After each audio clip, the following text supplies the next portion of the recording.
밖에서 기다리고 있는데 왜 통과가 안 되면 어떡하나. 네, 감사합니다. 사실 이런 말씀은 좀 드리지를 못했었는데 정치하고 얼마 후에 이제 변호사 업무를 같이 나누면서 정치를 할 동안은 이제 변호사를 똑같지 않겠다는 생각을 다짐까지는 아니어도 하고 있었고요. 집사람한테도 그렇게 양해를 구했었는데 사실 그렇게 될 줄 알았습니다. 그런데 지금 이 사건이 이렇게 터질 줄은 미처 생각지 못했고요. 사실 윤석열 내란 수계가 불법 개혁을 할 때만 해도 형사처벌하고 이렇게 끝나면 될 줄 알았는데 그렇지 못한 상황을 우리가 함께 뉴스를 통해서 듣게 됐습니다. 그때 제가 기억나는 그 사안이 하나 있었습니다. 정확한 기억은 아닐지라도 취지는 이런 거였습니다. 일본에서 있었던 일인데요. 일본의 미군 기지가 기존에 있었고 그것이 다른 기지로 이제 다른 곳으로 이전을 해야 되는 상황이 벌어졌는데 그것을 막아내야 되겠다라고 하는 시민들이 수천 명이 있었습니다.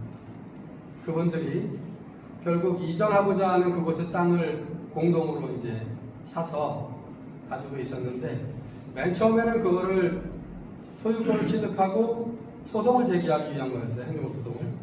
그런데 그 중에 지혜가 있던 그 시민 한 분이 이런 제안을 했어요. 이걸 공동소유로 하지 말고 각자 한 평씩 좀 나눠갖자. 한 평씩 나눠가지고 우리 각자가 원고가 돼서 수천 건의 소송을 제기하자. 그렇게 하면 아마 그쪽에 대응하는 것이 힘들고 그리고 우리가 목적하는 바를 달성하는 데는 굉장히 적절할 거다. 그렇게 얘기를 했고 거기에 다 의견 동의를 받아서 진행을 해서 결국은 결과적으로 미군 기지가 결국 내륙에 있지 못하고 이제 섬으로 그렇게 이전하게 된 결과가 왔습니다. 이 말씀을 드리는 것은 뉴스를 통해서 1심에서 이제 승소 판결을 났다는 소리를 듣고 중앙 단위에서는 이렇게 손해배상 구하는 이 일이 벌어지고 있는데 전국에 226개 이제 시군이 있습니다. 기초자치단체가. 그러면 이 시군에서 같은 생각을 하고 있는 그 시민들이 모여서 시군 단위로 이 소송을 한다고만 하면 그냥 편하게 생각하면 226개가 될 텐데요. 그 소송을 당하는 윤석열 입장에서는 그것을 대응 안 하면 뭐 당연히 지는 거고요. 대응하자고 하면 226개니까 편하게 생각하면 매일 또 그 소송에 대응을 해야 되는 거죠. 본인이 못할 테니까 변호사를 선임해야 되고 또 변호사 비용도 많이 나가겠지만 1심에서 지금 승소 판결이 난 것처럼 아마도 이제 우리 국민들의 손을 원고의 손을 들어줄 것 같습니다. 그렇게 되면 결국 그 위자료를 배상하는 거를 넘어서 소송 비용까지 또 부담을 해야 되는데 그 226개 소송에서 원고 측 변호사가 변호사한테 줬던 그 선임료들 이러한 부분들은 결국은 윤석열이 이제 배상을 해야 되는 그러한 그 결과가 될 겁니다. 그래서 이렇게 하는 것이 사실은 위헌적이고 불법적인 그 권력을 가진 사람들이 그런 권력 행사를 통해서 국민들에게 폭력을 행사했을 때 형사 처벌만으로 그것이 그쳐지지 않았다는 것은 우리가 경험상 이렇게 우리 경험을 하고 있는 거 아니겠습니까? 그래서 국민들이 다 나서서 권력자들 또 정치권은 또 이해관계에 있어 서로 뭐 양보하고 그렇게까지 할 필요 있냐 이런 얘기가 오고 가는데 결국 그런 것 때문에 이런 일들이 계속 발생하고 있다는 생각도 하는 거죠. 그래서 국민들이 그것을 용납하지 않을 때 앞으로 제2, 제3의 이런 사태들을 막을 수 있을 것 같다 하는 생각 때문에 그렇게 좀 제안을 드렸던 겁니다. 그렇게 하고요. 또 우리는 이제 2천 시민들이 모이셨으니까 결국 그 재판 관할권을 물론 윤석열의 주소지로 할 수도 있겠지만 우리가 굳이 윤석열 편하게 그렇게 할 필요는 없을 것 같습니다. 우리가 돈을 받는 채권의 경우에는 우리 채권자들이 살고 있는 주소지 관할 법원, 우리 이천시 같으면 여주 법원이 될 것 같습니다. 여주에 이렇게 소재기를 하면 결국 윤석열이 와야 되고 윤석열의 대리인이 와야 되는 그런 불편이 있고, 전국적으로 이것이 확산된다면 그런 불편은 크게 가중될 거다, 이런 생각을 합니다. 다음으로는 이제 소송 진행이 빨리 끝나기를 바라는 게 보통 이제 원고들의 생각인데, 결국 이 소송도 싸움이고 경쟁이기 때문에 재판부 입장에서는 충분한 시간을 주는 거가 공평의 관점에서도 바람직하기 때문에, 또 한편으로는 윤석열은 어떻게든 시간을 끌어보려고 할 거고요. 그렇기 때문에 불가피하게 상당한 시간은 걸릴 거라는 것이고, 또 1년에 한 번씩 판사들의 인사 이동 하는 그 시기가 있습니다. 2월인데요. 지금 9월 중에 소장을 접수해도 아마 그 2월 달을 이렇게 넘어서는 그런 일이 발생하게 돼서 불가피하게 거기에서도 소송 지연이 좀 발생하겠다 생각이 되어지고요. 그래서 어떻게든지 우리는 좀 준비를 신속하게 하고 해서 빠른 재판이 진행되고 판결까지 좀 받아내야 되겠습니다.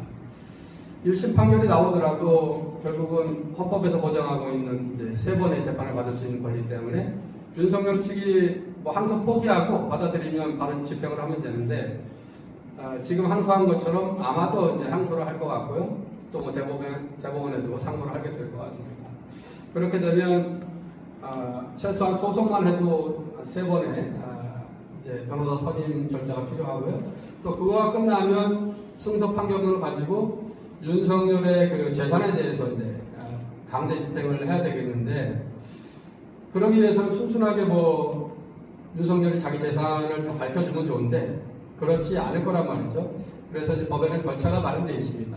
우선 우리 채권자가 채무자한테 그 요구를 하는데 그것을 들어주지 않을 때는 법원의 판사를 통해서 채무자가 우리한테 갚을 돈이 있는데 결국 재산을 밝히지 않는다. 그러니까 밝히도록 판사가 명령해달라 하는 그 재산 명시 절차가 있습니다.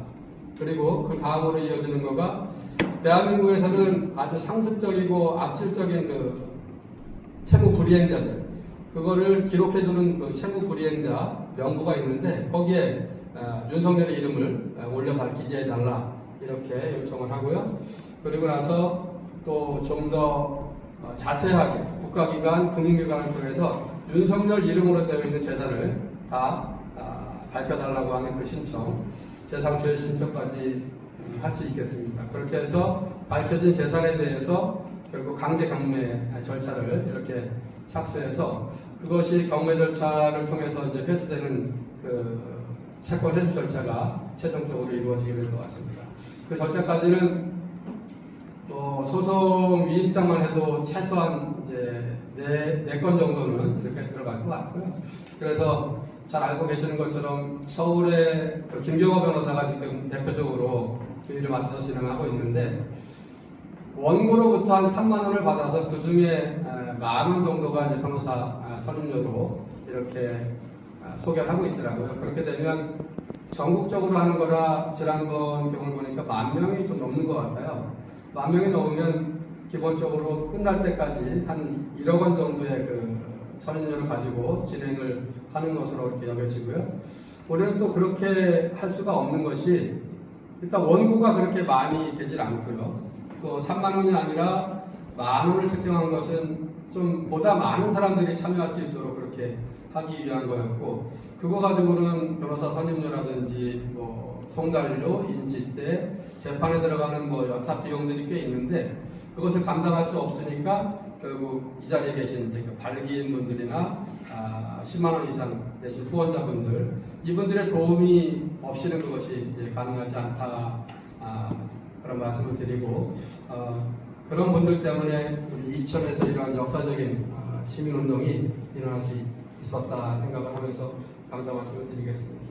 이렇게 절차상으로는 이렇게 말씀을 드리고요. 뭐 그걸 넘어서 궁금하신 부분이 있거나 이런 부분이 있으면 질문 주시면 답변을 드리겠습니다. 고맙습니다.